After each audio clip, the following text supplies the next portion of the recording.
আচ্ছা কোনো অসুবিধা নাই। দুনিয়ার যেটা দিন হইব এটা 1000 দিনে কিয়ামতর এক দিন হইব। বুধবাইত্রা ওনো কিতাবেরা আছে 1000 দিনে এক দিন হইব কিয়ামতর দিন। আল্লাহ কিয়ামতর দিন ময়দানে মাহশরের মধ্যে আল্লাহ পাক রব্বুল আলামিন এমন ভাবে দিন বানাইবা আর কতদিন পর্যন্ত আমরা বাবা হাশরের ময়দানে খাড়া থাকবো। ওয়া ইন্না ইয়াওমান ইনদা রাব্বিকা কাআলফি সানাতিম মিম্মা তাউদ্দুন। আল্লাহ পাক রব্বুল আলামিন বিশেষ করিয়া দুনিয়ার দিন যেটা ওটা 1000 দিনে এক দিন হইব গিয়া আখিরাতের দিন কিয়ামতের দিন। বড় কঠিন দিন, বড় কঠিন এক দিন হইব কিয়ামতের দিন। সূর্যের তাপ থাকবো একবারে সামান্য উপরে, তাম্বার জমিন হইব, ফাওয়ার নিচে কোনো জুতার সিস্টেম থাকতো নাই, ওলা গরম হইব। আর আল্লাহর বান্দাগান একটা ঘটনা আপনাদের সম্মুখে আনি। মা বিলকুল বিবাহ করা হারাম, জানি তো আমরা। হুররিমাত আলাইকুম উম্মাহাতুকুম, মারে বিবাহ করা হারাম, দুধমা বিবাহ করা হারাম, সৎমাও বিবাহ করা হারাম, মার মা নানিও বিবাহ করা হারাম। নানি তোর কেউ বিবাহ করতে না, বুড়ো হয়ে যায় ওলা নানি কইতে পারত না, জোয়ান যদি নানি থাকি যায়। হ্যাঁ বর্তমানকার অবস্থা খুব হারাম। নানি 2 বাচ্চা তুইও যাইতে রাখি, শরমর ব্যাপার বা আমরা দুঃখ লাগে আখতাম, যার কারণে হইয়ার হতার প্রসঙ্গে হইলাম। এর জন্য বিশেষ করিয়া মা বিবাহ করা হারাম। প্রথম যুগে ইবতেদা ইসলামের মধ্যে একটা ঘটনা হয়েছে বাবা। একটা ছেলে একবার মানুষে লালন পালন করিয়া বড় করছে, কিলা ছোটবেলা সে হারিয়ে গেছিল। আগর আমল মানুষ বেশি হারিতা, কারণ কোনো ধরনের সোশ্যাল মিডিয়া আসলো না, উন্নত কোনো ঠিকানা আসলো না, মানে যোগাযোগ আসলো না, ফোনও তেমন আসি তাক বিলকুল আসলো না, বিলকুল যোগাযোগ নাই। মানুষ হাত তাকে ছুটি গেলে হারিয়ে গেলে এই মানুষ আর পাওয়া গেছে না। ওভাবে হারিয়ে গেছে ছোট বাচ্চাটা। ছোট বাচ্চা হইতে একারে ছোট নাই, মোটামুটি কিছু বড় হারিয়ে গেছে। আরেক মানুষে তার তত্ত্বাবধানে রাখছে, বাচ্চাটারে লালন পালন করিয়া বড় করছে।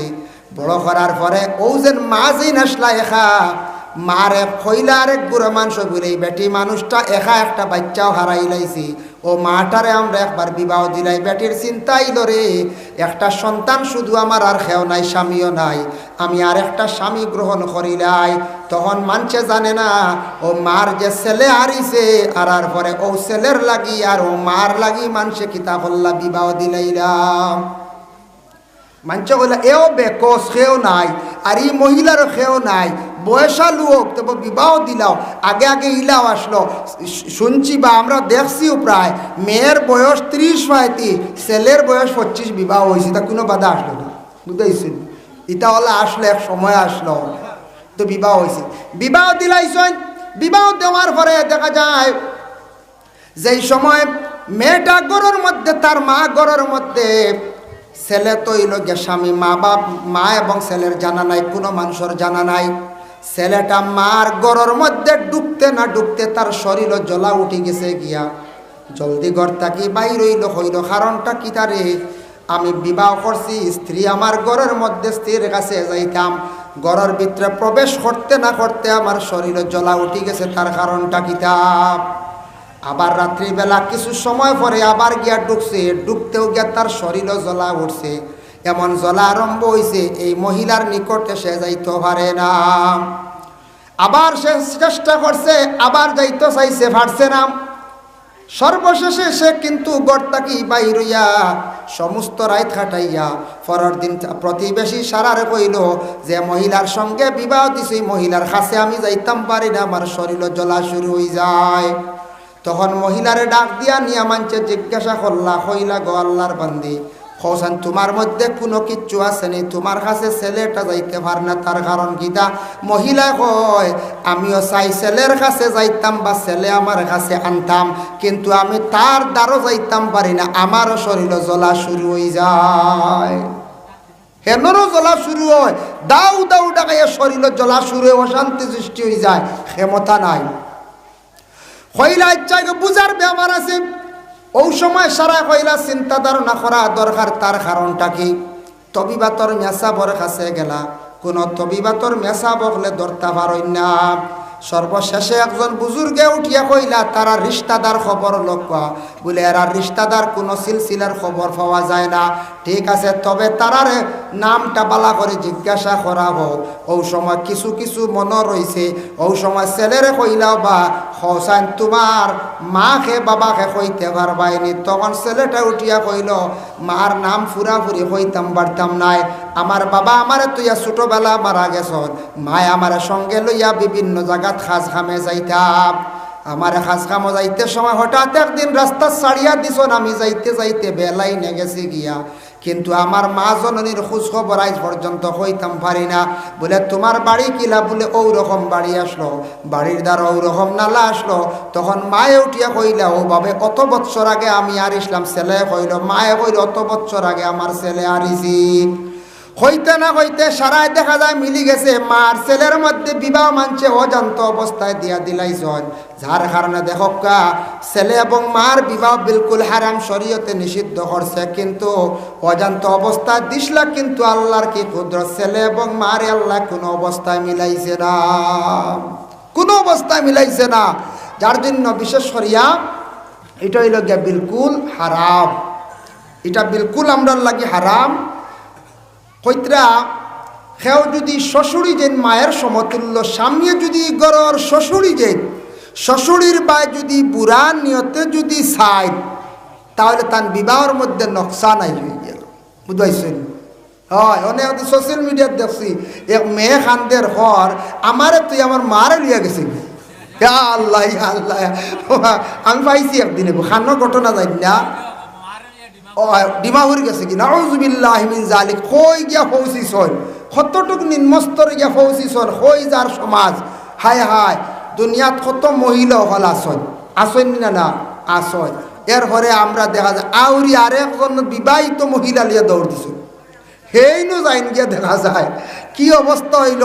আমরা সমাজটা নষ্ট করিলি, আর আমরা কিছু সংখ্যক মুসলমানে, কিছু সংখ্যক মানুষে এটার তাকে আমরা বড় লজ্জিত, বড় নিন্দনীয় কাজ, বড় শর্মর কাজ। এটা শর্মর কাজ নাই যায়, বড় শর্মর কাজ। আল্লাহ আমরা এটাতে হেফাজত করব। পানা চাইতাম সবে সবে আল্লাহর কাছে পানা চাইতাম, আল্লাহর বন্দেগান। কিন্তু কোন কোন ফ্যামিলিত স্ত্রীর পুরাপুরি হক না আদায় করার কারণে কিংবা তো স্বামীর নির্যাতনের কারণে মহিলা হল দুঃখিত হইয়া অন্য ছেলের সঙ্গে স্বামী ছাড়িয়া যায়। এটা কিন্তু স্বামী হকলর দুর্বলতা আছে বলে এখানে হযরতে ওমর আল ফারুক রাদিয়াল্লাহু তাআলা আনহু তাই যখন খিলাফতির দায়িত্ব আসলো, একদিন ওমর রাস্তার দিকে হাঁটিয়া যাইতে আসন, গিয়া দেখলা একজন মহিলা বড় চিন্তার সম্মুখীন, চিন্তিত অবস্থায়। প্রশ্ন করলাম, মা গো তোমার কি হয়েছে? তোমার কেউ কি মারা গেছে? বলে না। তুমি কি ক্ষুধার্ত? বলে না। খেনে গো মা তুমি এত চিন্তিত? তখন সেই মহিলায় জবাব দিলা, কইলা আপনি হে পরিচয় দেন? বলে আমি খলিফাতুল মুসলিমিন হযরতে ওমর। বলে মাশাআল্লাহ, আপনার খালি নাম শুনি আপনি আপনার খলিফা, কিন্তু সময় পাই না, আমি একা যাইতামও পারি না, আপনার নাম শুনছি, আজ আপনি এদিকে কি লাইলা? বলে আমি ওলা মাঝে মধ্যে মানুষের খোঁজ খবর লয়, দুঃখী মানুষের খোঁজ খবর লয়। তুমি কোন ধরনের দুঃখী গো মা? তুমি বড় বেজার। ওই সময় হযরতে ওমর খাওয়ার সাথে সাথে মহিলা উঠিয়া কইল, আমি এমন এক দুঃখী, তেমন বড় দুঃখীও নাই। দুঃখী বলে কি? বলে আমার স্বামী বহু দূর দেশে ব্যবসা বাণিজ্যের মধ্যে গেছেন গিয়া, স্বামী ছাড়া হিসাবে আমি বড় ধরনের একা অবস্থায় কষ্ট করি। আর উমরে উঠিয়া কইলা, গো মা আমি একজন পুরুষ জাত, তুমি একজন মহিলা, হোসাইন তুমি তার স্বামী ছাড়া থাকা সত্ত্বেও 6 মাস থাকতে পারবাই। তখন এই সময় মহিলায় উঠিয়া জবাব দিলা, কইলা গো উমর জানিয়া রাখক, আমরা মহিলা হল একজন পুরুষ না, যদিও তখন স্বামী না থাকলে 6 মাস পর্যন্ত আমরা ধৈর্য ধারণ করিয়া থাকতাম পারি। এর তাকি বেশি নাই। যার জন্য শরীয়তের একটি বিধান আছে যে কোনো পুরুষ দূর দেশে বিদেশ যাক্কা, রুজি রোজগারের জন্য যাক্কা, 3 মাস 4 মাস 6 মাসের ভিতরে তান হক হইল বাড়ির মধ্যে তশরিফ আনতা। আর আমরা দেশক কিছু যেন মিডিল ইস্ট যাই 2 বছর 2.5 বছর যদি নিজের গরস্ত্রীরে যদি বুঝাইয়া গরস্ত্রীরে যদি স্বামীর ইজাজত দেন বলে যায় না, আপনি রোজি রোজগারের প্রয়োজন আছে, টাকা পয়সার প্রয়োজন আছে, গরস্ত্রীরে যদি ইজাজত দিয়া দেন তাহলে যাক। আর যদি কোনো স্ত্রী হন বলে না আপনি বিদেশ যাইবা না, তাহলে এইভাবে স্ত্রী হলরে আপনি ফালাইয়া আপনি বিদেশ বাড়ি যাইতা না, নতুবা লগে লইয়া যাইতা, নতুবা লগে আপনি লইয়া যাইতা, নতুবা ইলা ফালাইতা না, ইজাজত দিলে ইলে যাইতা বলে আপনার রুজির প্রয়োজন যাক, কোনো বাধা নাই। এর জন্য বিশেষ করিয়া